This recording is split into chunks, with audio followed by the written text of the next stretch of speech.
नमस्कार प्यारे विद्यार्थियों, आज हम इस वीडियो में बात करेंगे कक्षा 4 और 5 की हिंदी की कार्यपुस्तिका के आकलन 11 और 12 का हल देखेंगे।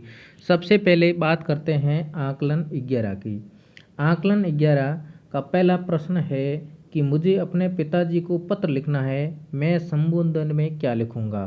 तो संबोधन में लिखेंगे आदरणीय। क्या लिखेंगे? आदरणीय।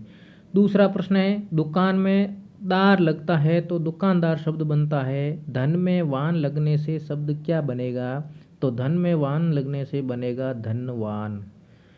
तीसरा प्रश्न है किस शब्द में बे उपसर्ग नहीं है? यानी जो 4 शब्द दिए गए इनमें बे उपसर्ग नहीं है। बे जान, बे ईमान, बे दाग, तो सभी के अंदर बे उपसर्ग है।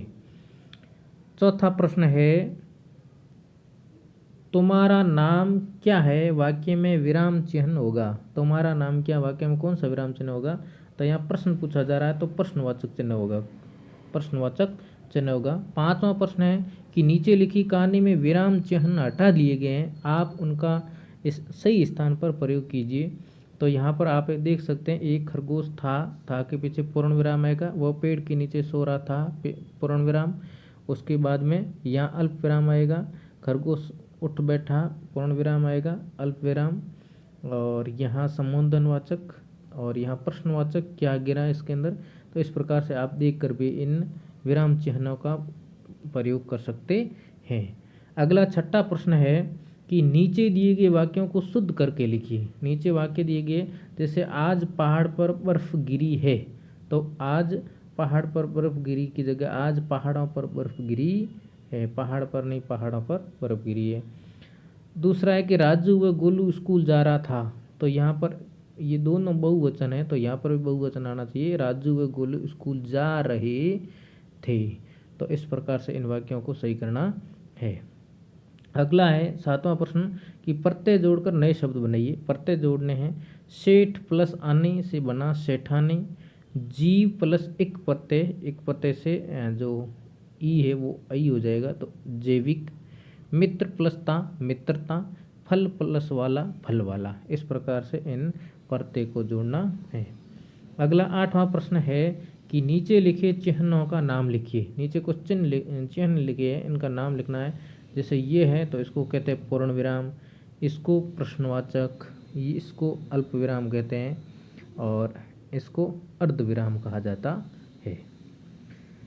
नवा प्रश्न है कि विद्यालय से अवकाश चाहने हेतु प्रार्थना पत्र किसको लिखेंगे? तो प्रधानाध्यापक को लिखेंगे। किसको? प्रधानाध्यापक को। अगला है आकलन नंबर 12। आकलन नंबर 12 में पहला प्रश्न है कि नीचे दिए गए वाक्यों में रेखांकित शब्दों के विलोम शब्द लिखकर वाक्य पूरा कीजिए। यानी जो ये रेखा खींची गई इनका विलोम शब्द लिखकर इनका रिक्त स्थान की पूर्ति करना है। दिन में सूरज, तो दिन है, दिन का विलोम शब्द होगा रात, दिन का रात। उसी प्रकार स्लेट का काला, काला में रेखा की गई है तो काला का विलोम शब्द होगा सफ़ेद, तो रिक्त स्थान में आएगा सफ़ेद। काला का सफ़ेद, पास का दूर, कल का आज। इस प्रकार से आप देख कर भी लिख सकते हैं। उसके बाद में एक कविता है, उसको पढ़कर नीचे प्रश्नों के उत्तर लिखने हैं। दूसरा प्रश्न है कि चंचल शब्द का अर्थ है। चंचल का मतलब होता है लगातार गतिशील रहना। चंचल शब्द का अर्थ क्या है? लगातार गतिशील रहना। तीसरा प्रश्न है पतंग उड़ाने में आनंद आता है तब जब न तेज हवा हो और न धीमी हवा हो, तभी पतंग उड़ाने में आनंद आता है। चौथा प्रश्न है कि सबके मन को लुभाती पतंग का अर्थ है कि सभी के दिलों को आकर्षित करती है, सभी इससे खेलना चाहते हैं और सबको अच्छी लगती है, तो उपयुक्त सभी होगा ये सभी।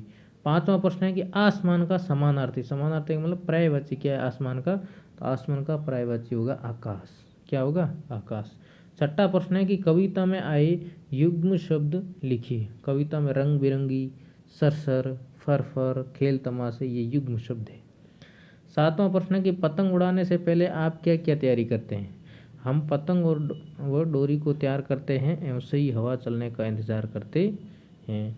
आठवां प्रश्न है कि इस कविता को नाम दीजिए। इस कविता का नाम है मेरी पतंग। उसके बाद में नवां प्रश्न है कि गाय के दूध की पौष्टिकता एक छोटा सा